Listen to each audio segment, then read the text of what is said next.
All right. Hello, everybody. Thank you for staying. We appreciate it. You are in for a treat this afternoon because you stayed. And don't forget door prizes at the end. Don't go anywhere. All right. I have the privilege of introducing Miss Gayle Danley today. Miss Danley is a slam poet and bereavement specialist who's been engaging young hearts in the process of writing and sharing feelings for the past 2 decades. She studied journalism at Howard University, which she told me today is the real HU. Evidently not hit. Don't shoot the messenger, I'm just telling you. And received a master's degree in communications from Syracuse University. She's been covered by 60 Minutes, the New York Times, the Washington Post, and the Baltimore Sun. She is also a former national and international poetry slam champion, and we are so fortunate to be able to have her today.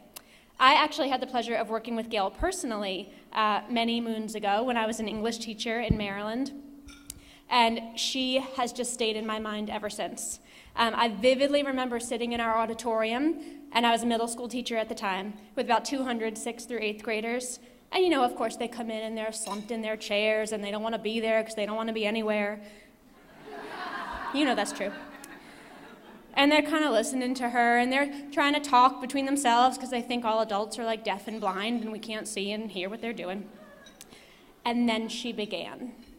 And it was like magic happened. And she started talking, and I saw 8th grade boys sobbing, crying into their hooded sweatshirts. It was, it was an amazing experience. So when I became conference chair, I knew I had to have her.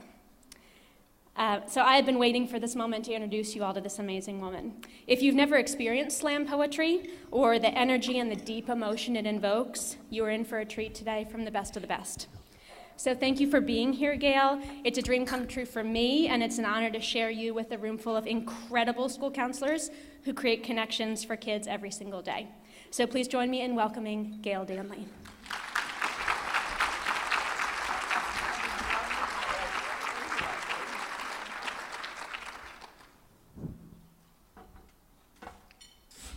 She laid it on a little thick there, didn't she? Oh, man.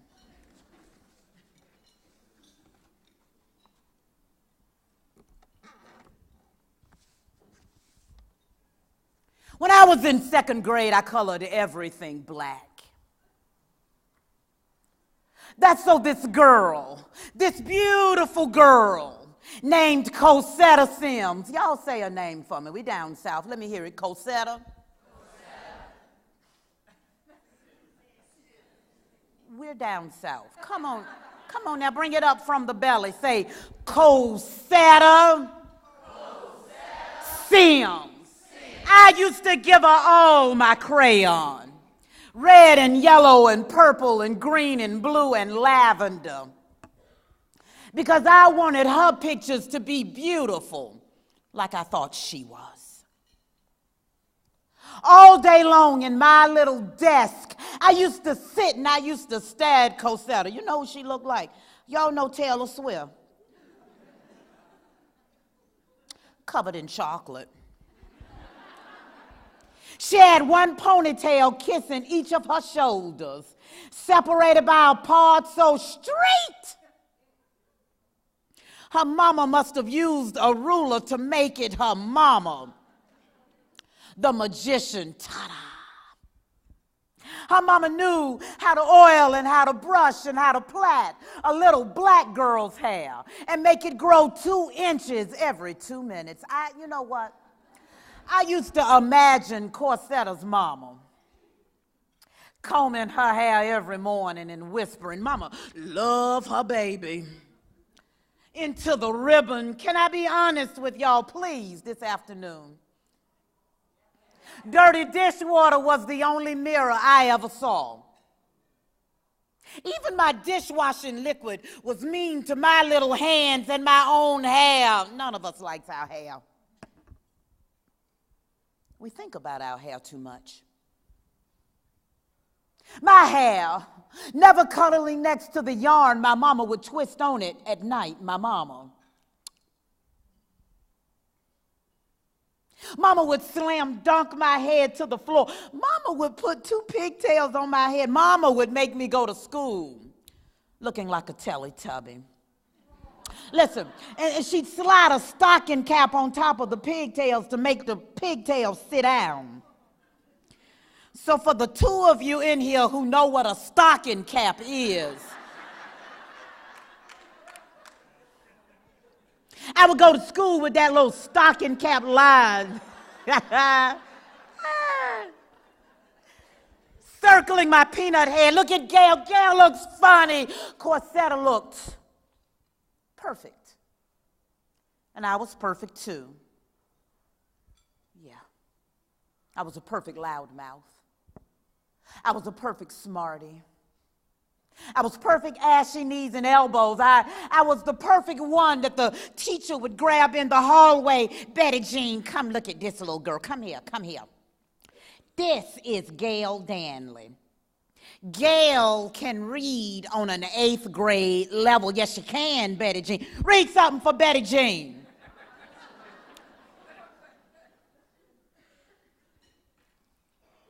Corsetta never had to read a thing because her hair was silky. And she was perfect at playtime. I would run fast because I had to keep up with Corsetta. I remember how her ponytails would smack my cheeks. I remember like her green satin ribbon picking up the green of her velvet dress perfectly. At lunchtime, listen, I would pray that Corsetta would sit as close to me as God would let her. Because I wanted to watch how she would lick her lips. I wanted to go home and practice.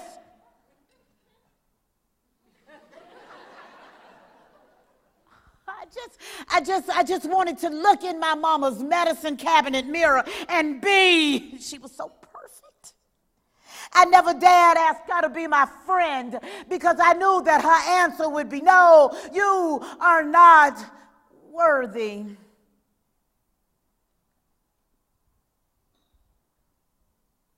You're not worthy.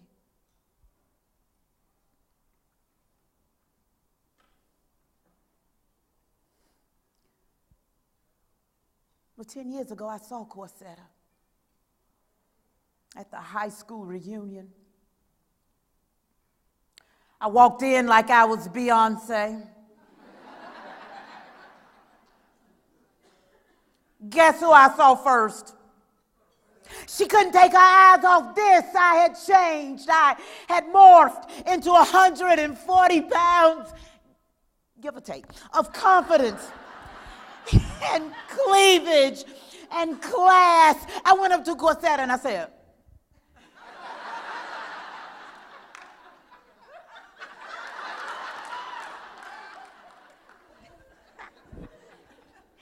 I'm a poet now, Corsetta.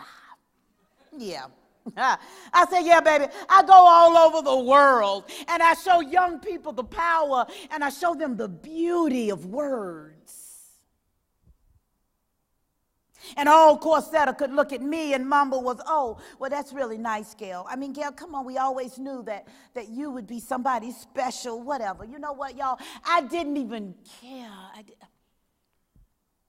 I didn't even tell her that 20 years earlier, I would have sold my mama just for the chance to be her for 3 minutes. But you see, some things, even Corsetta didn't need to know. I was in a high school yesterday before I came here. And I told the seniors, right, because they were looking at me the same way you're looking at me. You all should see how you're looking at me, like.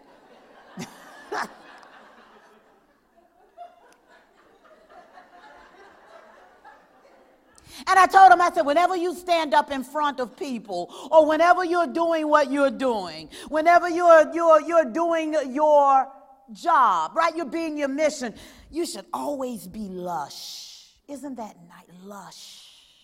I can't stand when I go to church and the preacher says, turn to your neighbor and say, I don't want to turn to my neighbor and say nothing. But I want you to turn to your neighbor right now and I want you to say, baby, I'm lush.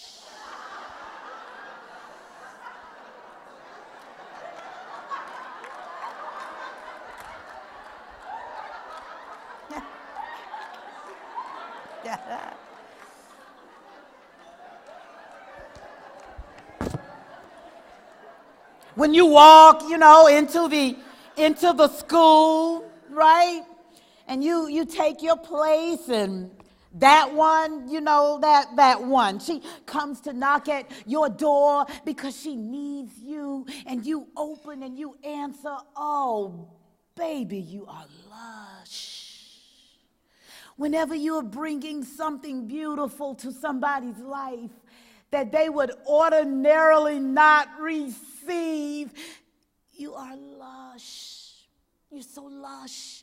You're so beautiful. When you pull up in the parking lot, and listen, y'all, this ain't no locker room talk. I'm telling you the truth. Listen, when you pull up in the parking lot, you park your car, and you walk in the building, and they say, hey, how you doing? They're so happy to see you. You giving them something their own mamas might not be able to give. You are lush. Martina Lowe made us all afraid of everything.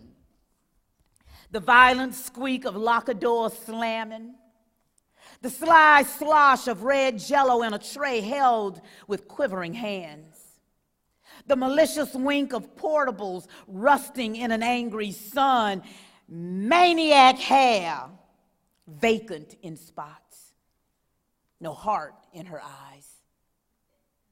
Martina Lowe loved two people: the mother who had abandoned her, and Shelton Cullens with green marbles for eyes. Shelton also loved me. You see where this is headed. Especially when his garbage man daddy was out on his truck or passed out in his bedroom, door shut.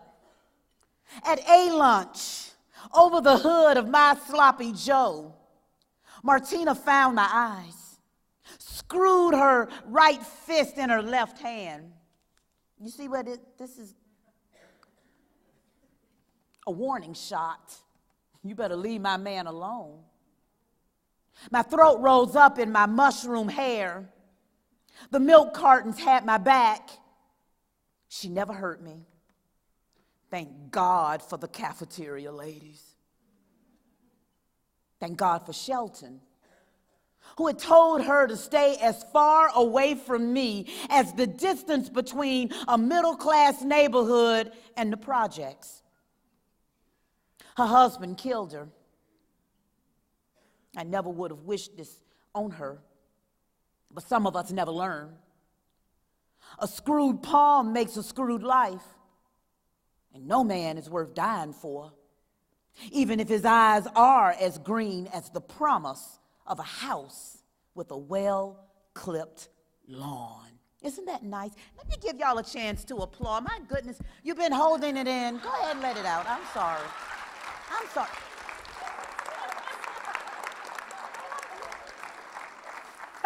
I'm sorry. All tightened up, ready. You know what the problem is? I have a difficult time sometimes, Brett, separating. I'm just talking to you, right? I'm just sharing these things with you that I can't hold inside any longer. And, okay, now I'm Gayle the poet. Now I'm performing. Sometimes that line, same for you. If you're a counselor, it means that you show love. And sometimes, you're just reaching out and you're just loving. And sometimes you forget, okay, that's right. I'm here.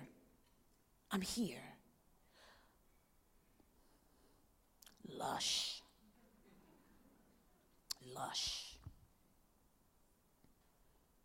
Trying to do this real cool. I got one contact in, so I'm kind of like. The other one is under my chair, so Paul. Okay, good. Glad he's gone. I don't want him to kick it. Oh, that's nice. Let's do this one. I've been writing a lot lately, y'all. I think it's, as I move through the change. You know what I mean? It's just made me feel like I need to write a lot. So that's nice. I mean, that and the night sweats.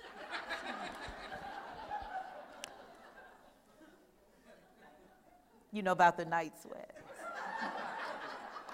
I noticed his earrings, diamond knockoffs, standing about a quarter inch from his ears. His hair cut carefully, hugging his young head, skull cap close. He has volunteered to read his poem, but he doesn't. He speaks it. Each word touching air. He tells us how his father is out now. 6 stepmoms, he's lost count. He knows his dad is going back any day. Mrs. Gelza swipes the tears off her eyes while I watch how his earrings avoid the light, lay flat against his face, surfacing in and out of bad light. I tell him there's a good chance he'll end up incarcerated too. But he shakes his head, no, Miss Gayle, no, not me. That's my daddy's story, not mine. His diamonds flickering. I watch the jewels struggle to catch the light, metal claws holding them in place, hoping to shine.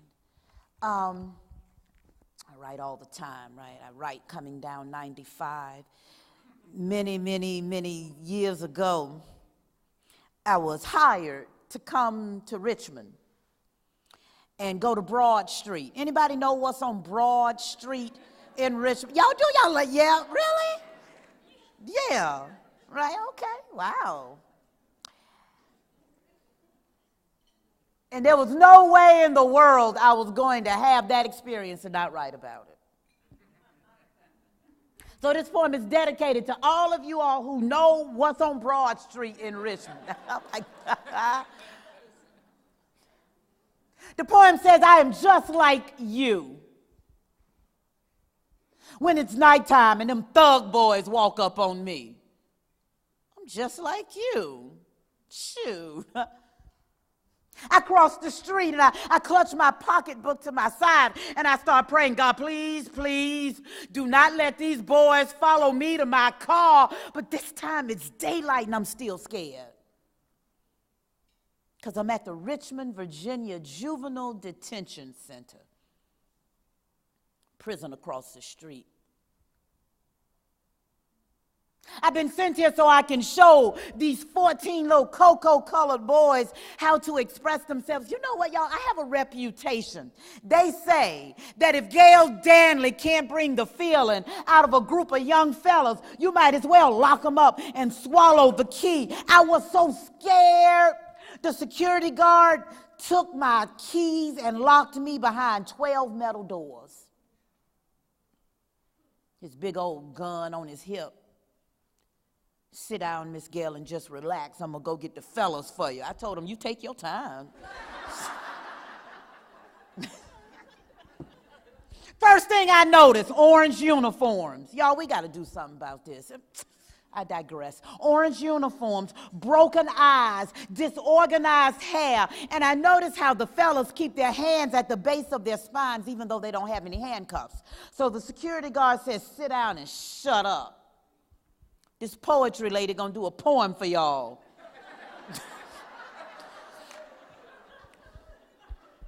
Should have sent him a little bio.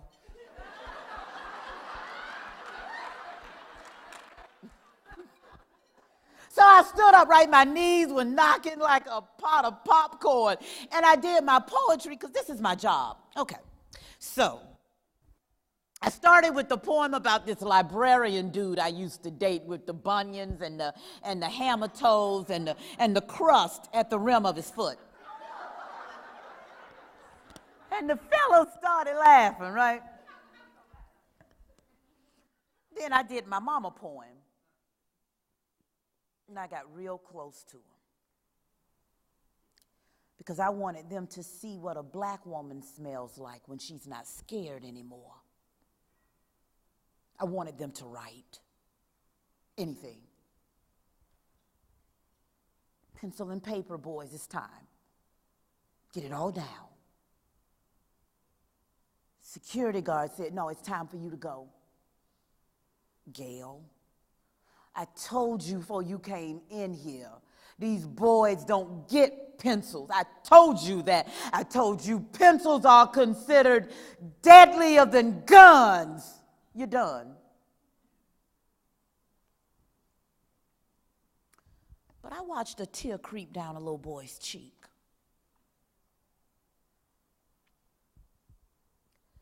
So I waited a bit. And sure enough, he came up behind me. Yo, Miss Gayle, I know you got to go. You know that poem you did about your mama dying?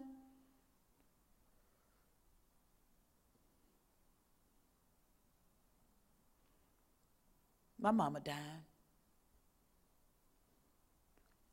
I wish I could go see my mama.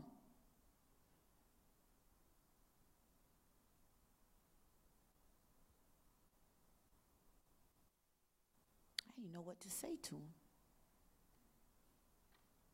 What do you say? I mean, every word I had ever written was crashing at my feet like glass breaking.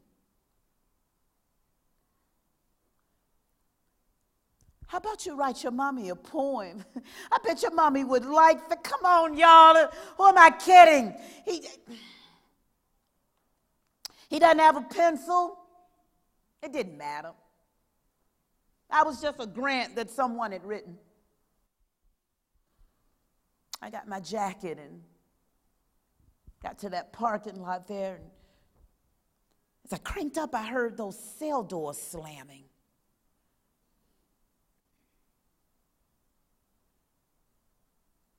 I'll never be the same. I'm just like you guys. I carry them boys' stories home with me at night too. Just like you. I'm in the bank. And I think about Dante and I think about Ashley and that poem she wrote about her cancer.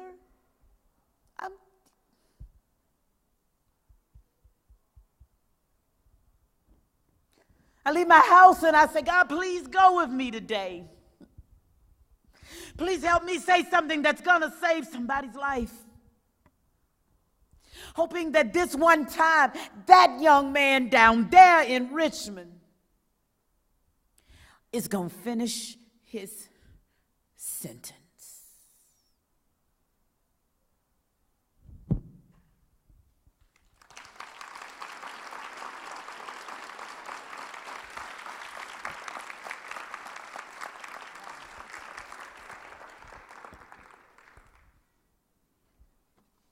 Thank you for that, y'all. I'm not the only one who can do that, right? I was a little surprised that Brett didn't say, and while you're here, Gayle, we want you to do a workshop too. This is just half of what I've been gifted to do. I like teaching too, just like you all do. I like sitting down with folks and saying, look, you can write too. Look, let me show you. No, don't worry about perfection. This ain't about rhyming. We have lives to save. Maybe next time I come in and we can go to a room and you can bring your notebooks and I can show you how to do this, how to put yourself out there and your passion. Oh, beautiful. Look at you, so sexy. Look at you.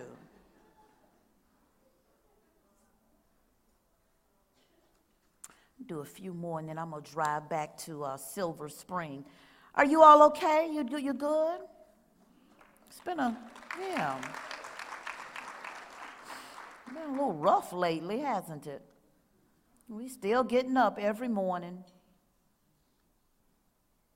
Am I the only one in here who has lost their mama? Let me see. Don't be ashamed. Can I see who else? Lord have mercy. Sometimes you don't even know your name. Do you look in the mirror? Because mama is the one who gives you your name. Mama is the one who gives you your identity. Mama is the one who made you. So when you lose her, when I lost her, I have spent these, let's see, she died in 89. That's been a while. I've been without her longer than I was with her.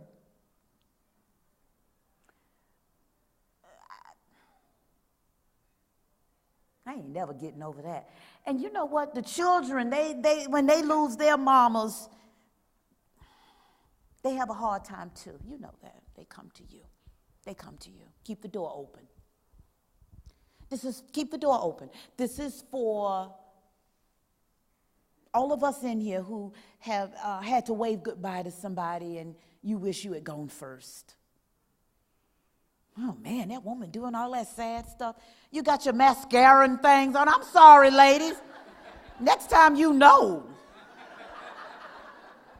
Coming in trying to look good. I have what's left of you, Mommy, in my hands. I got 2 pearls, and they shine like my memories of you, Mommy. The pearls catch the light. And in their reflection, Laverne, always keeping your name in my mouth. I can see in my first pictures.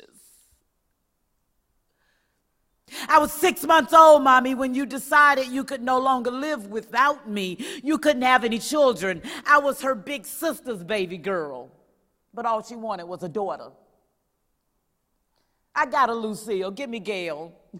And she had me.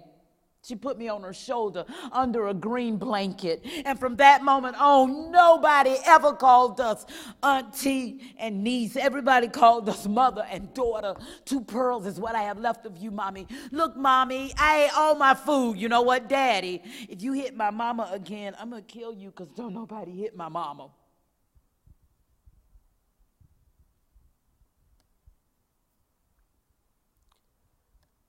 That's my mama. Nobody hit my mama.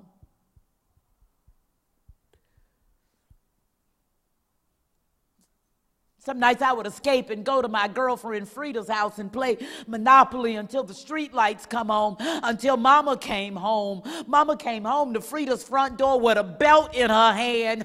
Don't you ever stay out after dark again unless I say it's all right. Do you understand me, Gayle? I worry about you. Mama's music dancing out the radio. I guess you say what can make me. I can't believe y'all making me sing this by myself. We're going to try it again. I guess you say. I got it. Mama. My mama hit 5 parked cars that day, but my mama made 7 little nappy-headed children love her more than Nihilators and lemon drops. 2 pearls in my satin blue prom gown. And my mama ironing that gown flat like a coffee table. Mama made us margaritas in the 12th grade, but I just thought about that.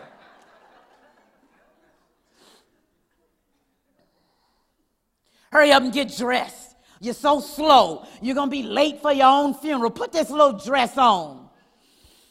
You look mighty pretty over there, Gayle. You're my daughter.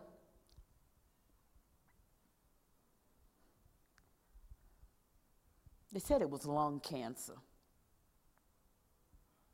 They said they would remove a little section of the left lung and then my mama would be okay. My mama began to cough and she never stopped. I watched a 49-year-old woman turn 70, melting before my eyes in a wheelchair. I didn't know what to do. I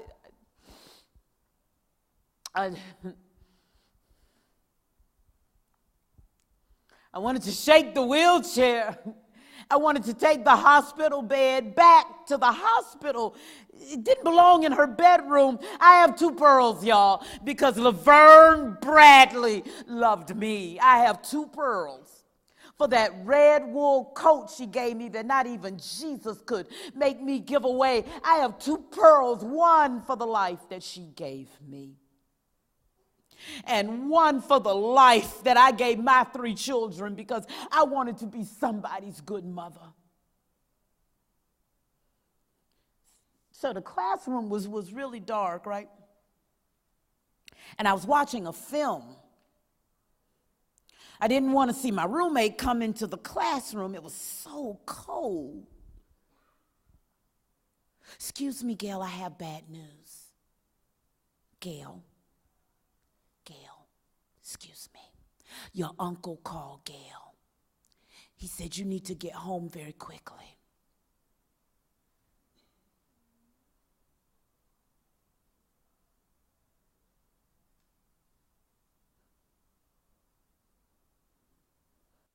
I ran through that Syracuse snow.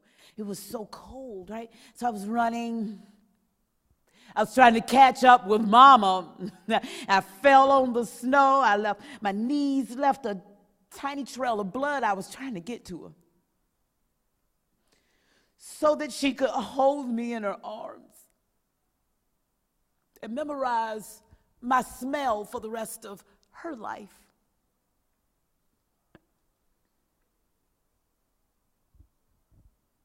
They laid her body down in pink.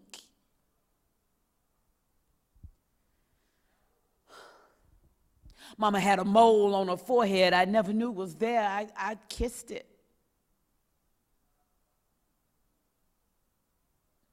Amira put 2 pearls on my mommy's ears. And they closed the casket and they took her.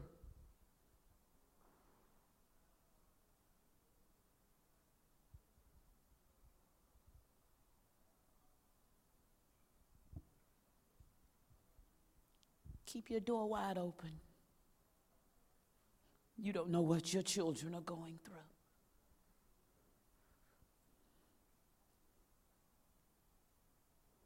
I took those 2 pearls and I enfolded them inside my heart, where they will rest and shine and hurt and write and love and live on forever. Y'all touch your hearts for me. Come on. That's all we kind of got left right here. It's right there. It's right there, baby. It's just right there forever. Everybody we've ever lost is just right there forever.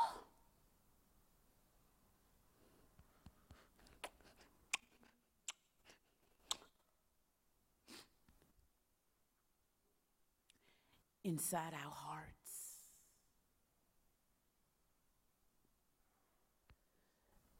I'm going to do one more poem for you because I can't, this is the last session. I can't let you go home like this. You'll be mad at me.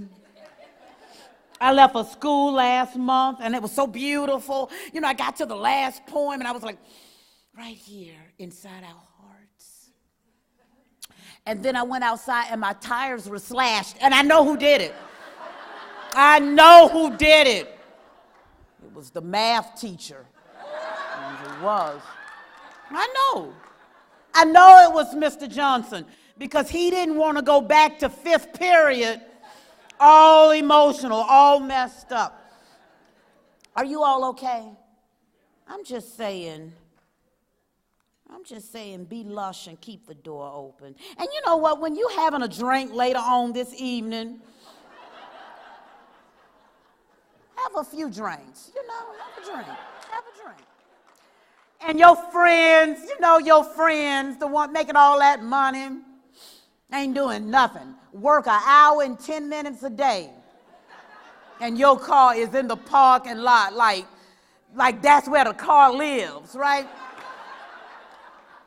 And they start talking, girl, you got all that education. I don't know why you over there at school with them bad kids. Don't even listen to it. Don't even listen. I'm not with bad kids. I'm with beautiful kids. they need me. And I'm there. I'm so fulfilled. And so you're having your third drink at this point. Feel good. Sleep good at night, knowing you touched somebody's life. Let me see here. I'm going to do, okay, I'm going to squeeze. I know we got to go home. I'm going to squeeze in two because this one is funny, and you need something funny. And that's why I'll do this one. I'll do one more, and I'm going to sit down. No. Y'all say no. From the Old English meaning hell no.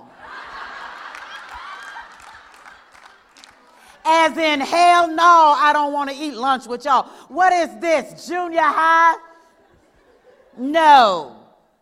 The prettiest word a person can say. No is the new black. Folks who are 50 plus wear it best. A sharp burgundy, love it. A sharp burgundy scarf thrown about the neck to protect the vocal cords. As in, no. Oh, I better not say that. I'll do that line later. We'll do that. We'll do that after a few drinks. No is broad-shouldered. No stops arguments and trains. No kills resentment. And after a navy blue night of rum punch, no stops hands and teeth and air. No. Say it with it. Come on, y'all say no, no, no, no, no. No, no, no, no, no. No, no, no, no. No, no, no, no. Awesome. Such a pretty little word. It's like a roller coaster on your tongue. It spreads butter on your inner cheeks. It's like oil on a stop sign. You should try it sometime. Will you join my club? No. Will you rinse the plates? No. Will you take me? No. Do you like me? No. It's the ultimate intensifier. It is the ultimate intensifier. Yes is like a wimp. Yes yanks the air from your throat, builds resentment. Yes sets you up like pins for the bowling ball, takes away your power, weakens your spine, takes too much energy, takes too much. Did you like this poem? All right, one more and I'm going to sit down. I'm going to sit down. I'm going to do one more poem. I'm going to sit down. I promise. Man, I'm giving the cameraman a hard job.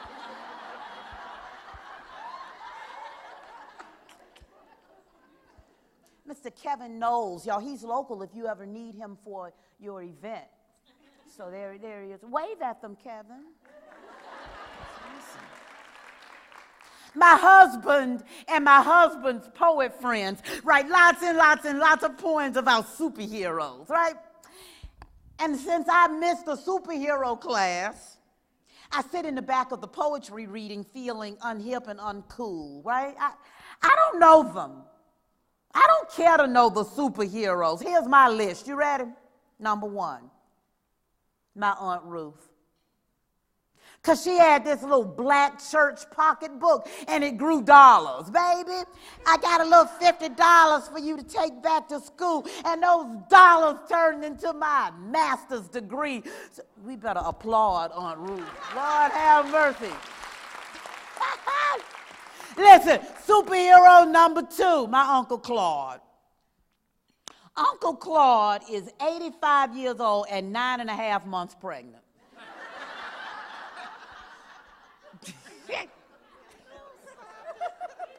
Uncle Claude means it when he tells his wife, Ernestine, you know what? You ain't going nowhere. Been with you 62 years.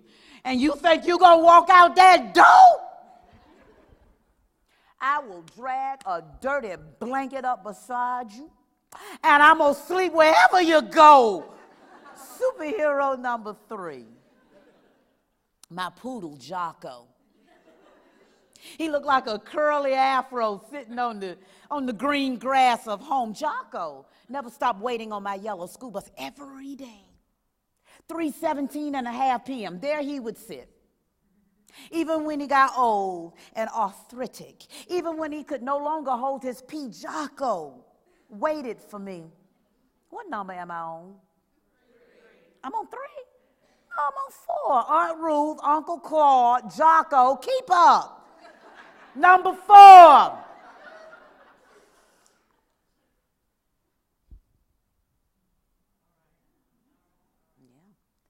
Oh, yeah, because when my daughter's father chose crack in street corners and nighttime over me and the baby girl, I bundled her up and slid her inside the car seat. And together, we escaped. I don't have a cape, y'all. We don't need a cape, y'all. We are gorgeous, y'all. We don't need S's across our chest. My daughter is coming home tonight for the weekend, right? She's 20. And when I open that door and it's her standing there, she's going to look at me like, that's my mama. You my girl, mama. You know, I tell her, I'm not your girl.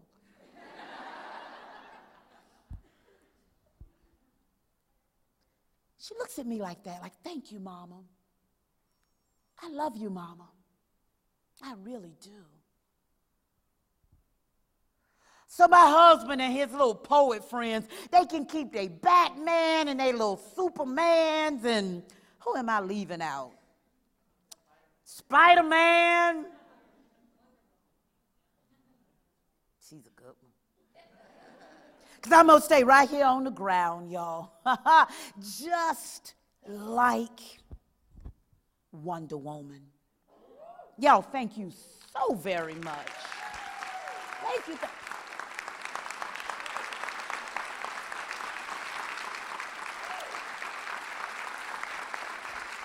Thank you, Brad.